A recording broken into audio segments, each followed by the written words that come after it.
Welcome to your handy guide to making citations. Now, you may have a few questions about this, such as...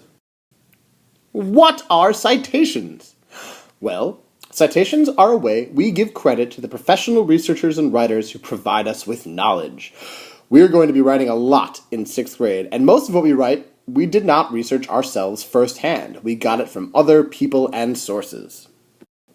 But why do we have to do this? Well, because it shows respect for the academic process. People took time and energy to gather all this information and put it together for you.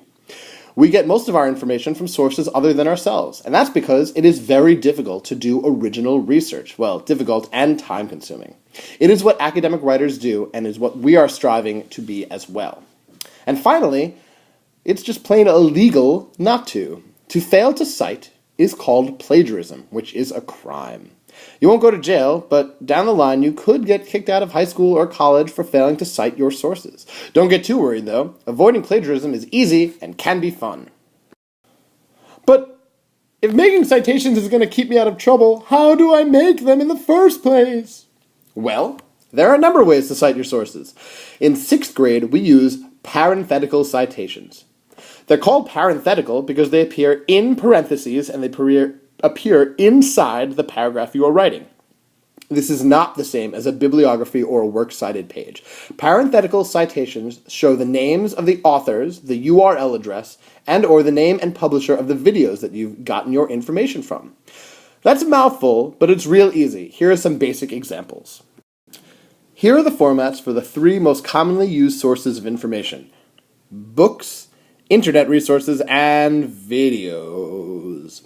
Across from each are generic examples for each kind of information.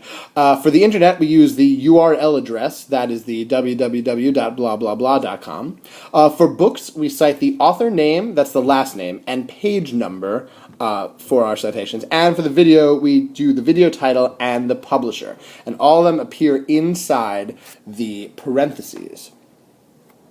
Don't think I'm just going to leave you with this, though. I'm going to give you some more specific examples. Here is your early human world textbook. If you were going to take a citation for information you found on page 67 of this textbook, you would cite it like this. As you can see, the names of both authors are in the parentheses here, Robert Shaw and Rubalcaba, and we have a comma and the page number next to it. Here is an example of an internet resource. This is ancientgreece.co.uk. It is a source from the British Museum, which we will be seeing a lot of when we start our study for ancient Greece. Now, at the top here, notice the URL address. This is the basic URL for the whole site. If you clicked one of these examples down here, it would change the URL up here. It would get longer, and sometimes these URLs get very long. You can just use the main URL as your citation, as we saw in the last slide. You can just cite, if you get any information from any part of this website, you can just cite it as ancientgreece.co.uk. We also watch videos. One of them we watch is called The Search for the Ultimate Survivor, which is published by National Geographic. And here's an example of how you would create a parenthetical citation for this video. Okay, so now that I know what to do, when do I do this? Well, as we've discussed before, when you're trying to prove your thesis, you need evidence. Facts from the book that support your thesis are exactly the things you need to be cited. Also, if you use the exact words from the textbook or website or video, that's called a direct quote, and you need to cite that too. To help us with this and where to make citation, let's look at a real example. Here is a sample of writing from last year. There are 2 examples of cited information. First is evidence that you put in your own words, which I've underlined in red, called paraphrasing.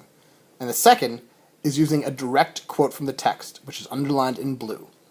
Both need to be cited, and here's how to do that.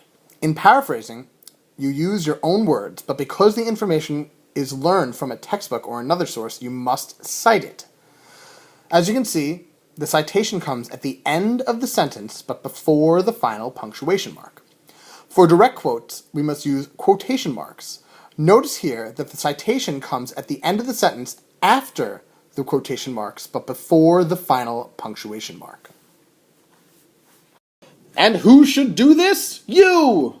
Always! For every writing assignment. Thank you for watching.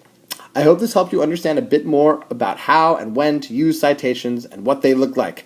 Remember, you can always ask questions or rewatch this video if you are confused. Happy writing, everybody!